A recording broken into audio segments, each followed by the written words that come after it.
What is up, beautiful people? My name is Sky. This is Sunshine FC. International break is finally over. That means it's time for another match preview. Let's go.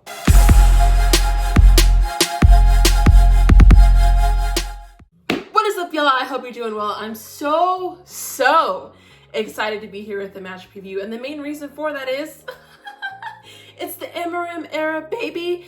Yes, as you all know, beginning of international break, Erik ten Hag was sacked. It has been the most amazing 3 weeks in a really long time. And because of Erik ten Hag being sacked, that means that this match on Sunday is our new manager, Ruben Amorim's first match with Manchester United. I'm looking forward to it. I have some things I want to talk about, so let's get into it. For those of you that are new here, which you might be because some of you have subscribed, so hi, nice to meet you. This is how my match previews work. I have 3 sections, okay? The first one are my keys to success. Now, here's the thing. I have graphics on the side, so don't worry, you'll be able to see what I'm talking about. But I want to talk about 4 things that I think Manchester United need to do to win the game. The second thing that I talk about is my predicted, maybe what I'm thinking the starting lineup will be. I have to say this is going to be probably the hardest lineup to make all season because I just don't know what Amorim's looking for. So we're going to talk about what I think he might do, and I want to hear your thoughts in the comments. Third thing that I'm going to talk about is my score prediction. I'm going to give you my thoughts, my opinions, and my feels on how I think this match is going to go and how I think it's going to end up at the full-time whistle. So without further ado, let's get into this match preview. Ipswich, our opponent, a team that this year hasn't been too bad. They haven't won as many games, but playing in the Premier League, you know, you never discredit anybody. I would argue that they gave Liverpool a really solid match, their first match of the season. Though their quality lacked in the second half and Liverpool was able to get the win, Liverpool struggled at home. Something to note. 2, they just came off of a really big win versus Spurs in their Peppa Pig pink at White Hart Lane. They beat them on the road 2-1. This is not a team you can count out. I would argue no team in the Premier you can do that with. This is not an easy side. We need to come in ready to play. So let's talk about it. Now, there are some United fans and even our admin, okay, is tweeting, reminiscing on our 1995 9-0 win versus Ipswich. And I have to say, stop it, okay? I don't need this juju that we're building up to give us a bad result on Sunday, okay? Did we beat them 9-0 1995? Absolutely. Do we need to bring that up right now? Absolutely not. And I would argue we're not going to have that result. Would it be nice to get 9 goals? Are you kidding? Right now we're sitting at a goose egg on our goal difference. We need to score, okay? But 9 goals in 1 match, not happening. I also think we're going to concede. We'll talk about my thoughts. Let's get into my keys to success. All right, y'all, here are my Man United keys to victory. I have 4, okay? Let's go into these, starting with the first one, be the aggressor. What do you mean by that, Sunshine? This is what I mean. I want us to come out as Manchester United, and I think for the first time with Amorim, we can come out that way. No disrespect to Ipswich whatsoever, but we are Manchester United, okay? We are the engine of the Premier League, as our new manager has said. We need to come out and show that, whether that's making it really hard for Ipswich to score, being dominant, okay, on the attack, on the possession, on the 50-50s, on all of these things. I want us to be the aggressor. I want us to be the bully. We are the biggest club. We need to be the bully. This is the one time I will condone that. 2, I want to score goals. I want us to start scoring goals. As you all know, United fans, we struggle to score goals. It is so hard for us to put the ball in the back of the net, and it's infuriating to watch. It's been so frustrating as well to see our strikers struggle. And we have to be honest, our front 3, our attack is not great. So what I'm hoping is with this new system, this new idea that Amorim said he's going to show us, I need us to start scoring goals. I want us to have a positive goal difference by the end of the year. So I'm hoping we can find a way to finally put that ball in the net. The third point, which to me, I am really going to look at when I'm watching this new style of play from Amorim is, can we play a full 90? As you all know, under Erik ten Hag, it was a hit or miss. I would say this season, we would come out so strong, play really well. And then the second half comes and we look completely different. We concede right away in the second half. We start to drop our heads. We lose our confidence. In the end, we either lose the match or end up drawing because we can't play a full 90 minutes. Now, I understand everything comes in waves, right? You have good moments in the game, you have low moments in the game, but I just need to see consistency throughout. There's no reason why one half we look solid, we look cohesive, and the next one we look like a completely different team.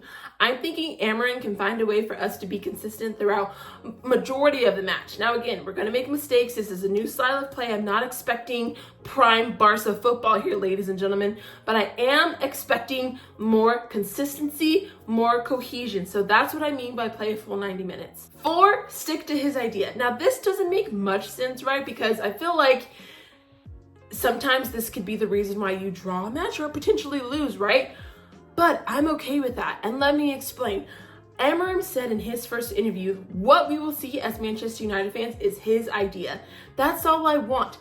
Moving forward for the rest of the season, I want to see the 3-4-3. I want to see Amorim doing what he wants to do. I don't want him coming to us saying, I can't play sporting football. Sound familiar? I don't want to see that. If Amorim has a style of play, if he wants his players to do specific things on the pitch, I want to see that. I want to get that idea. And for me, that is why I am so excited as a Manchester United fan going into this match, because I want to see something different. This is like we are giving a clean slate. Everything's fresh. Everything's brand new. I want to see that. So these are going to be my keys to success and keys to victory for us versus Ipswich. Be the aggressor, score goals, play the full 90 minutes, and stick to Ruben Amorim's idea. All right, now this is probably going to be the most difficult part of this preview because, again, this lineup is going to be the hardest to predict, with players that were once injured now being an option, with having to put them in positions they may have never played before. This lineup, it could be anybody's guess, honestly. And if somebody gets this lineup right, go play the lottery. Now, I have to say, there are so many options. Euro, Shaw, Mainu, Malacia. There are people here that could be available. I just don't think they will start. Now, don't get me wrong. It might be great if they start, but that's where I'm having a hard time because I think due to their lack of match ready fitness, I don't think that these players will start. So I'm going to put up my lineup right here and we're going to start from the back. Okay. Obviously I think Onana will be in goal. I will be very shocked if Amorim puts in Bindier. So I'm going to put Onana back there, obviously. Starting with the back three. This looks crazy, I know, but bear with me. I think that because Euro is not match fit yet, this is why Evans will be in that center back position, okay? I have De Ligt on the right, Martinez on the left. I do think Lisandro Martinez might struggle with this new formation, unfortunately, just due to the way that Amorim has his team constantly moving. I'm not sure if Martinez is going to suit that. I hope that he does because he is genuinely one of my favorite players. But with Euro being potentially on the bench, I have Evans in the middle, which I think he'll do great with De Ligt and Martinez.